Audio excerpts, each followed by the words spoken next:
ઓમ દ્રામ દત્તાત્રેયાય નમઃ. શ્રીપાદરાજમ શરણં પ્રપદ્યે. કૃતે જનાર્દનો દેવસ્ત્રોતાયામ રઘુનંદન. દ્વાપરે રામકૃષ્ણો ચ કલૌ શ્રીપાદ વલ્લભ. કલિયુગના અધિષ્ઠાતા ભગવાન શ્રીપાદ શ્રી વલ્લભ પ્રભુના જન્મનું નક્ષત્ર ચિત્રા નક્ષત્ર છે. નવેમ્બર મહિનામાં ચિત્રા નક્ષત્રનો સમયગાળો 17 નવેમ્બર આખો દિવસ અને 18મી નવેમ્બર સવારે 5:01 સુધી છે. શ્રીપાદ પ્રભુની આજ્ઞા અને આશીર્વાદથી તેમના જ સમકાલીન કર્ણાટકના શ્રી શંકર ભટ્ટ નામના પવિત્ર કન્નડ બ્રાહ્મણે મૂળ સંસ્કૃતમાં શ્રીપાદ શ્રી વલ્લભ ચરિત્રામૃત નામના માહિતીસભર અને અલૌકિક ગ્રંથની રચના કરી, પરંતુ તે ગ્રંથ પ્રકાશિત ન થયો.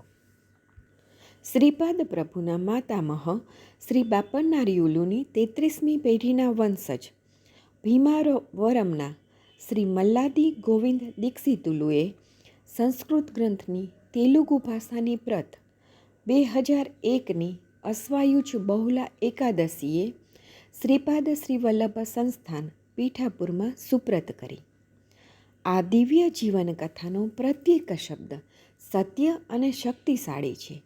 જો ભક્તિભાવથી આ ગ્રંથનું પઠન કરવામાં આવે તો સુખ, શાંતિ અને સ્વસ્થતા પ્રાપ્ત થશે.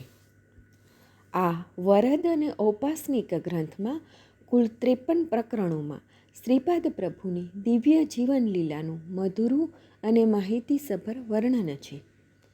ઈસવીસન 1320માં આંધ્રપ્રદેશના ઈસ્ટ ગોદાવરી જિલ્લામાં આવેલા પીઠાપુરમાં આ પ્રથમ દત્તા અવતારનું પાવન પ્રાગટ્ય થયું. શ્રીપાદ શ્રી વલ્લભના નાના બ્રહ્મર્ષિ મલ્લાદી પાપન્નાવધાની ગુરુ હતા. તેમના ધર્મપત્ની અખંડ લક્ષ્મી સૌભાગ્યવતી રાજમાંબા હતા. આપસ્તંભ સૂત્રની પરંપરાના ઘંડીકોટ અપલરાજ શર્મા અને અખંડ લક્ષ્મી સૌભાગ્યવતી સુમતી મહારાણીના ત્રીજા સંતાન તરીકે શ્રીપાદ શ્રી વલ્લભ પ્રભુનો જન્મ થયો. શ્રીપાદ પ્રભુને 2 મોટા બંધુ છે. શ્રીપાદ પ્રભુના જન્મ પછી શ્રી વિદ્યાધરી, રાધા અને સુરેખા નામના 3 ભગિનીનો જન્મ થયો. વ્યક્તિએ તેના કાર્યોમાંથી યોગ્ય પરિણામો પ્રાપ્ત કરવા હોય તો તેણે પોતાની જાતિ સિવાય પોતે જે ધર્મ અપનાવ્યો હોય તે અનુસાર તેણે ફરજ બજાવવી જોઈએ. શ્રીપાદ પ્રભુ સ્વમુખે કહે છે કે જ્યારે મોટા સિદ્ધો, મહાન ઋષિઓ અને મોટા ભક્તોએ મને પ્રેમપૂર્વક આમંત્રણ આપ્યું ત્યારે હું કલિયુગમાં પાદગયા ક્ષેત્રમાં અવતર્યો છું. શ્રીપાદ પ્રભુની આસપાસ પવિત્ર સફેદ પ્રકાશ ફેલાયેલો છે. તે સ્પષ્ટ કરે છે કે શ્રીપાદ શ્રી વલ્લભ એ અત્યંત પવિત્ર અને પૂર્ણ યુગાવતાર છે. ભૂરો પ્રકાશ બતાવે છે કે તે અનંત સ્નેહ અને દયાથી ભરપૂર છે. શ્રી મલ્લાદી પાપન્નાવધાની ગુરુ સાચા સંત તરીકે વિખ્યાત હતા. શ્રી પીઠિકાપુરમ બ્રાહ્મણ સમાજના પ્રમુખ હતા. શ્રી બાપન્નારિયુલુ મુખ્યત્વે સૂર્ય અને અગ્નિના ઉપાસક હતા. શ્રી બાપન્નાર્ય શનિ પ્રદોષમાં શિવશંભુની પૂજા કરતા હતા. શનિ પ્રદોષના સમયે ઘરનો સ્ત્રીવર્ગ શિવશંકરની ધાર્મિક ક્રિયાઓ કરતી હતી. અતિ પ્રાચીન કાળમાં નંદ અને યશોદાએ શનિ પ્રદોષ સમયે શિવશંભુની પૂજા કરી હતી. પરિણામે તેમને શ્રીકૃષ્ણને ઉછેરવાનું સૌભાગ્ય પ્રાપ્ત થયું હતું. શ્રી બાપન્નાર્યને વૈકંઠાવધાની નામનો સુપુત્ર અને સુમતી નામની સુપુત્રી હતી. સુમતીના જન્માક્ષરના બધા જ શુભ સંયોગો હતા અને સુમતીની ચાલ કોઈ રાજરાણી જેવી હતી. તેથી તેમનું નામ સુમતી મહારાણી પાડવામાં આવ્યું હતું. સુમતી મહારાણી શ્રીપાદ પ્રભુના માતુશ્રી છે અને શ્રી બાપન્નારિયુલુ શ્રીપાદ પ્રભુના માતામહ નાનાશ્રી છે. શ્રીપાદ પ્રભુના પિતાશ્રી શ્રી અપ્પલ લક્ષ્મી નરસિંહ રાજ શર્મા નામના બ્રાહ્મણ, જેની અટક ઘંડીકોટા હતી, તે ગોદાવરીના પ્રદેશ ઈયનવલ્લી ગામમાંથી પીઠિકાપુરમમાં આવ્યા. અપલરાજ શર્મા ભારદ્વાજ ગોત્રના આપસ્તંભ સૂત્ર અને વેલનદી શાખાના હતા. અપલરાજ શર્માએ તેમના માતા પિતાને નાનપણમાં જ ગુમાવ્યા હતા. આપલરાજ શર્માના ઘરમાં કાલાગ્નિ શમન દત્તની પ્રતિમા હતી. નિષ્કપટ અને સાત્વિક વૃત્તિ ધરાવતા શ્રી અપ્પલરાજ શર્મા જ્યારે કાલાગ્નિ શમન દત્તની પૂજા કરતા ત્યારે તે મૂર્તિ સ્પષ્ટ રૂપે શ્રી અપ્પલરાજ શર્મા સાથે વાત કરતી હતી.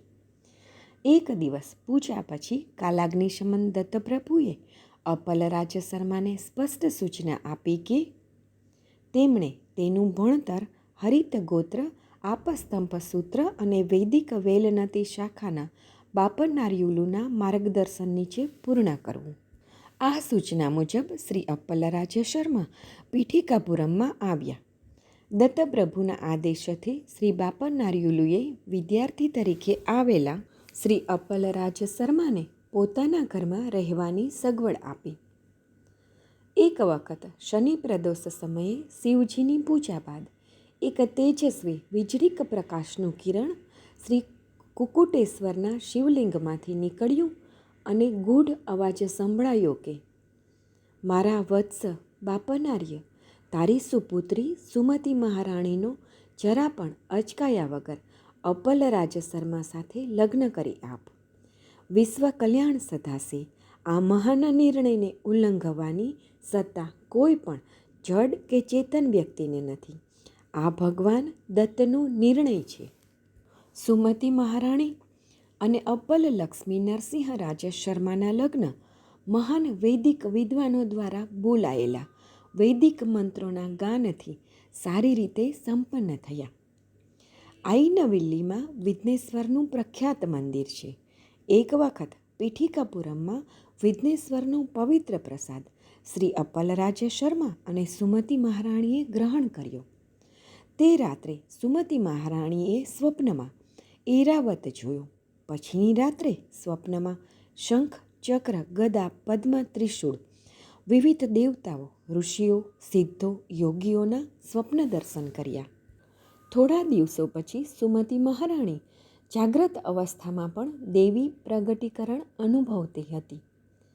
જ્યારે સુમતિ મહારાણીએ પિતાશ્રી બાપનાર્યને આ બાબતે જાણ કરી તો તેઓ કહે છે કે આ સર્વ શુભ ચિહ્નો જણાવે છે કે પોતાના પૂર્ણ શુભ અંશો સાથે મહાન મહાપુરુષનો જન્મ થશે. સુમતિ મહારાણીના કાકા શ્રી ધરપંતે પણ કહ્યું કે અમ્મા સુમતિ, વિશાખા રવિ ગ્રહના જન્મનો સિતારો અને શ્રીરામના અવતાર વચ્ચે સંબંધ છે. કૃતિકા ચંદ્રના ગ્રહનો જન્મના તારા અને શ્રી કૃષ્ણના અવતાર વચ્ચે સંબંધ છે. પૂર્વાષાઢા નક્ષત્રમાં મંગળ અને શ્રી લક્ષ્મી નરસિંહના અવતાર વચ્ચે સંબંધ છે.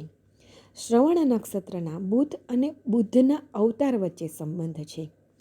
પૂર્વા ફાલ્ગુની નક્ષત્રમાં ગુરુ અને વિષ્ણુના અવતાર સાથે સંબંધ છે.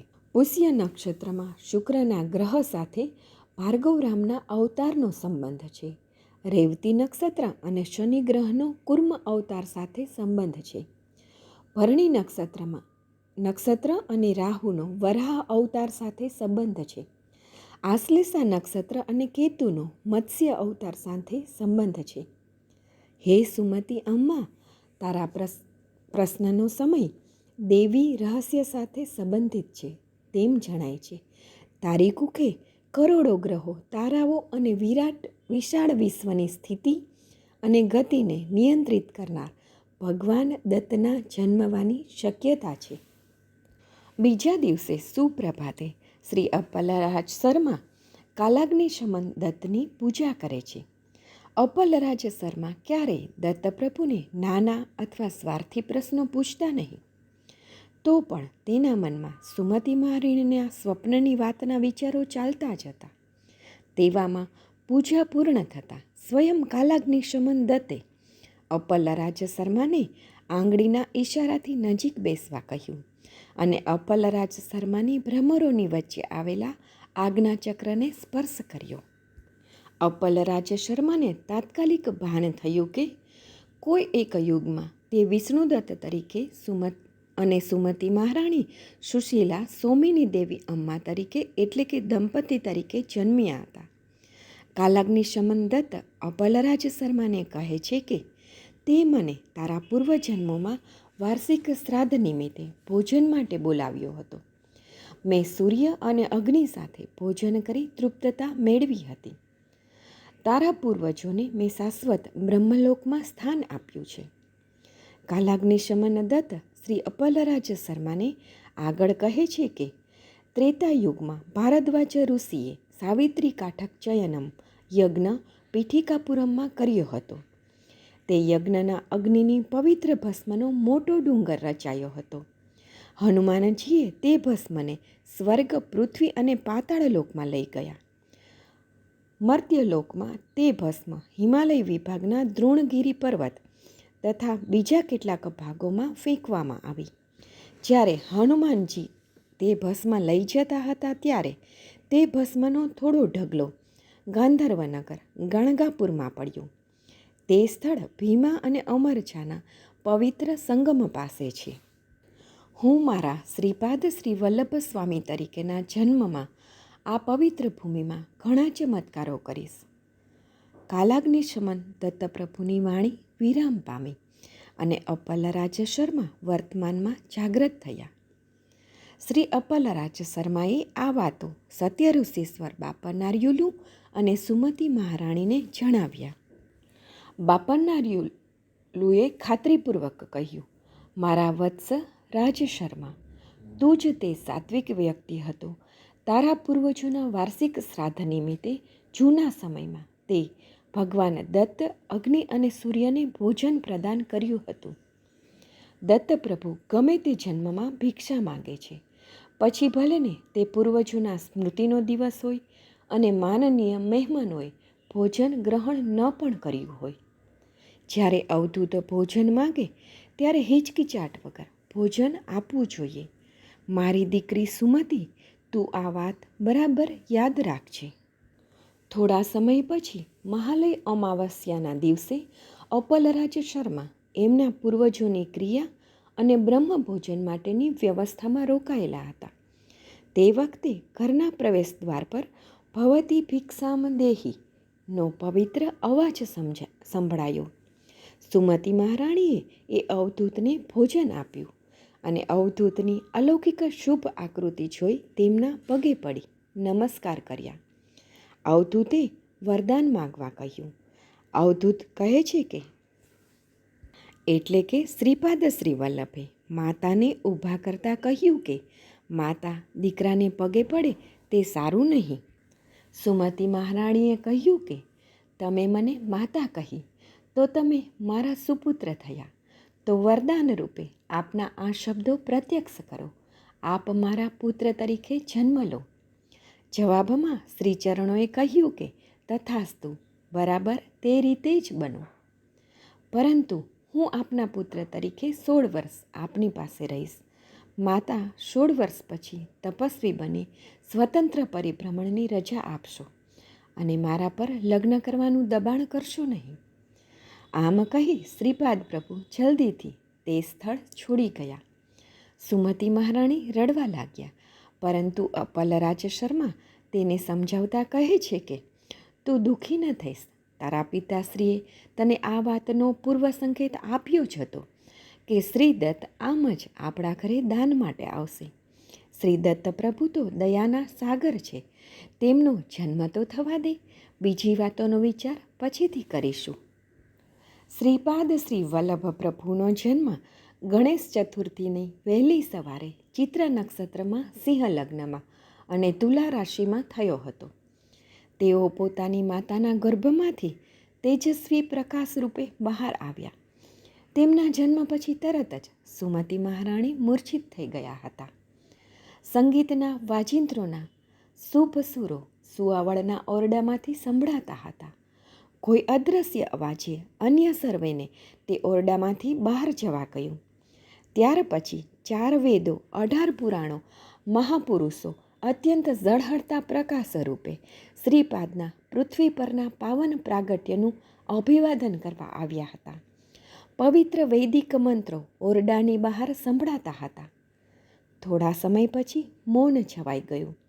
આ બનાવ ખૂબ આશ્ચર્યજનક હતો. શ્રીપાદ શ્રી વલ્લભના જન્મ પછી તરત જ 3 ફણાવાળો નાગ 18 દિવસ સુધી સતત શ્રીપાદ પ્રભુ પર છત્રી રૂપે પોતાની ફણા ધરતો હતો. થોડા જ મહિનાના બાળ શ્રીપાદ સ્વતંત્ર રીતે ચાલી શકતા હતા. માતામહ શ્રી બાપાનાર્ય સાથે વિદ્વાનોની સભામાં હાજર રહેતા હતા અને વેદો વિશે ચર્ચા કરતા હતા તથા અન્ય કેટલાક ચમત્કારો કરતા હતા. મૃત વડવાઓના મહત્વના સ્થાન તરીકે પાદગયા પીઠિકાપુરમ જાણીતું સ્થાન છે. લોકો વિવિધ પ્રકારની ગ્રામ્ય દેવીની પૂજા કરતા હતા અને તેને પ્રસન્ન કરવા ઘણા પશુઓ અર્પણ કરતા હતા. જ્યારે પશુઓને મારવામાં આવે છે ત્યારે બળજબરીથી તેની જીવન શક્તિ છૂટે છે. શ્રી બાપા નાર્યુલુએ જાહેર કર્યું કે ઘણી યોગિક ક્રિયાઓ પ્રાણિક શક્તિ વધારવામાં ઉપલબ્ધ છે અને વળી ઘણા પ્રકારની સાત્વિક ઉપાસનાઓ પણ અસ્તિત્વમાં છે. તેથી સાત્વિક રીતે જ પૂજાની રીતો દેવીને રીઝવવા અપનાવવી જોઈએ. આમ સમજાવવા છતાં લોકોએ પશુયજ્ઞો બંધ કર્યા નહીં.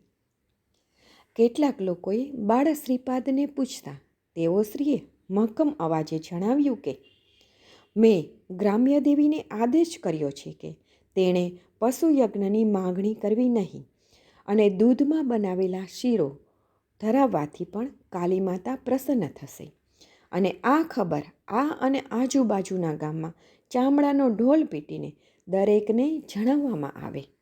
શ્રી ચરણોની આ વાત ખૂબ અસરકારક સાબિત થઈ અને પશુ હિંસા સદંતર બંધ થઈ. આ એક મહાન ચમત્કાર હતો. બીજા એક પ્રસંગે શ્રીપાદ પ્રભુની હાજરીમાં શ્રી બાપા નાર્યુલુએ એક ખૂબ મોટું વાસણ પાણી ભરીને મૂક્યું અને ઝેરી પ્રાણીઓના વિનાશ થઈ જાય તેવા વૈદિક મંત્રોનો પાઠ એક ચિત્તે કરવાનું ચાલુ કર્યું અને થોડી જ વારમાં હવામાં રહેલા ઝેરી કીડાઓ ફળફળતા અવાજો કરી તે પાણીમાં ભરેલા વાસણમાં પડવા લાગ્યા. હવાનું પ્રદૂષણ દૂર થયું અને કોલેરાના ભયંકર જીવલેણ રોગે પીઠાપુરમ છોડી દીધું. આમ વિવિધ ચમત્કારો સાથે શ્રીપાદની પ્રથમ વર્ષગાંઠ આવી. ગણેશ ચતુર્થીનો પાવન દિવસ શ્રીપાદનો શુભ જન્મદિવસ છે. તે દિવસે અપલરાજ શર્મા અને સુમતી મહારાણી બાળ શ્રીપાદને લઈ બાપા નાર્યુલુના ઘેર ગયા. જ્યારે શ્રી બાપા નાર્ય શ્રીપાદના ચરણકમળના શુભ ચિહ્નો જોવા નિરીક્ષણ કરતા ત્યારે તેમની આંખો અત્યંત પ્રકાશિત પ્રકાશથી આંજાઈ જતી. તેથી તે મહાવિષ્ણુના શુભ ચરણ ચિહ્નો જોઈ શકતા નહીં.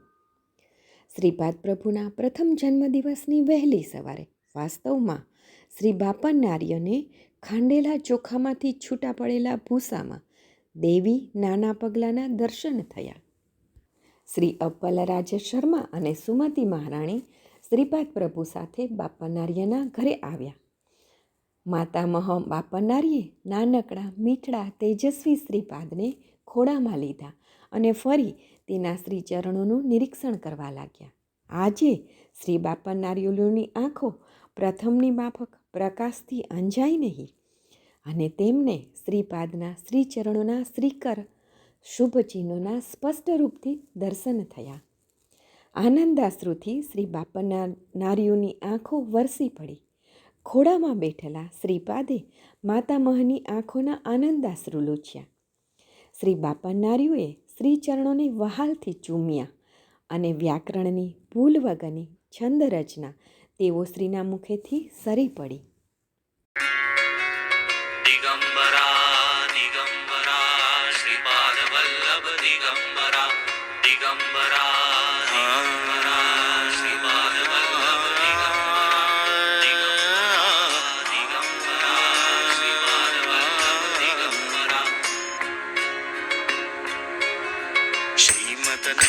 शिवभूषित अप्पल लक्ष्मी नरसिंह राजा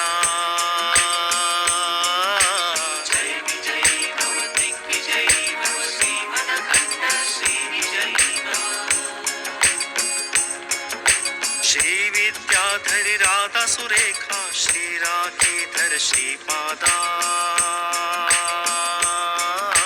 जय विजयी भव दिग्विजयी भव श्रीमदखण्ड श्रीविजयी भव माता सुमति वात्सल्यामृत परिपोषित जय श्रीपादा जय विजयी भव दिग्विजयी भव श्रीमदखण्ड श्रीविजयी भव सत्य ऋषीश्वर दुहितानन्दन बाप नार्यनुत श्रीचरणा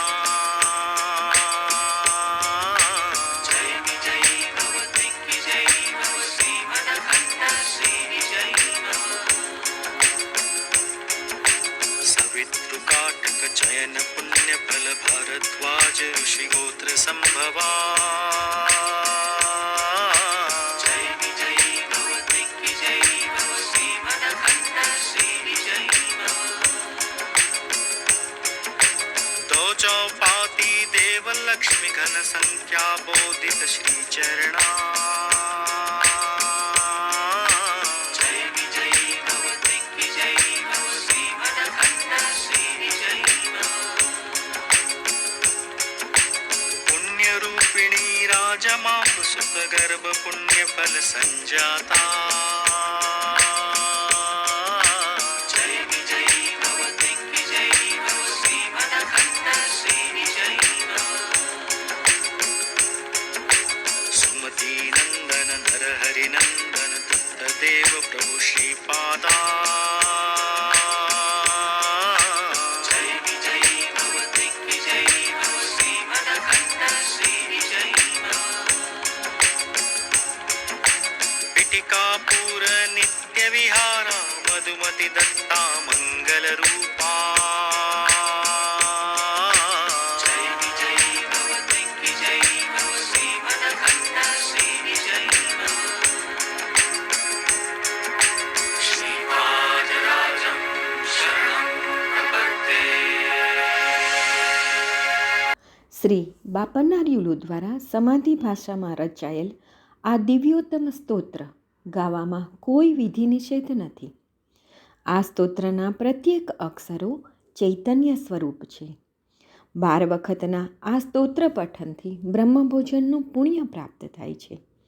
કામધેનુ સમાન આ સિદ્ધમંગલ સ્તોત્રના નિયમિત પઠનથી સિદ્ધ, મહાસિદ્ધ, મહાયોગી તેમ દરેકને કૃપા પ્રાપ્ત થાય છે. શ્રીપાદ શ્રી વલ્લભની લીલાઓ અતુલનીય તથા અભૂતપૂર્વ છે. આપણે સૌ આ ચિત્રા નક્ષત્રમાં કોઈ પણ પ્રકારે શ્રીપાદ પ્રભુની ભક્તિ કરી પુણ્યનું ભાથું બાંધી શકીએ. શ્રીપાદ શ્રી વલ્લભ ચરિત્રામૃત ગ્રંથમાં ઘણા વૈજ્ઞાનિક વિષયો અને ભવિષ્યમાં બનનારી ઘટનાઓનું સચોટ માર્ગદર્શન આપવામાં આવ્યું છે. વળી અનેક ઉપયોગી મંત્રો પણ આપવામાં આવ્યા છે. મમાત્મ સર્વ ભૂતાનામ તેમ આ ગ્રંથનો આત્મા સ્વયં શ્રીપાદ શ્રી વલ્લભ પ્રભુ છે. આ દૈવીય અને કલ્પવૃક્ષ સમાન ગ્રંથના કુલ 53 અધ્યાય છે. દરેક અધ્યાયનું ભાવપૂર્વક પઠન વિવિધ સાંસારિક સમસ્યામાં સમાધાન આપે છે. આ ગ્રંથ વેદની માફક જ સ્વયં સિદ્ધ છે, કેમ કે મનુષ્યો સાથે સાથે દેવો પણ આનું પઠન કરે છે. આ ગ્રંથ શ્રેષ્ઠોત્તમ છે. શ્રીપાદ શ્રી વલ્લભ ચરિત્રામૃત ગ્રંથની શરૂઆતમાં આ મંત્રનું સ્મરણ કરવું જોઈએ. શ્રીપાદ શ્રી વલ્લભ ચરિત્રામૃત કારિણે ગુરુ દત્તાત્રેય શ્રીપાદ શ્રી વલ્લભ પરબ્રહ્મણે નમઃ. કરુણાસાગરના દેવીય શ્રીચરણ તેમના સૂક્ષ્મ સ્વરૂપે જ્યાં તેમનું સ્મરણ થતું હોય ત્યાં અવશ્ય હાજર રહે છે. શ્રીપાદ શ્રી વલ્લભનો જય જયકાર હો. શ્રીપાદ રાજ્યમ શરણમ પ્રપદ્યે. અવધૂત ચિંતન શ્રી ગુરુદેવ દત્ત. શ્રીપાદ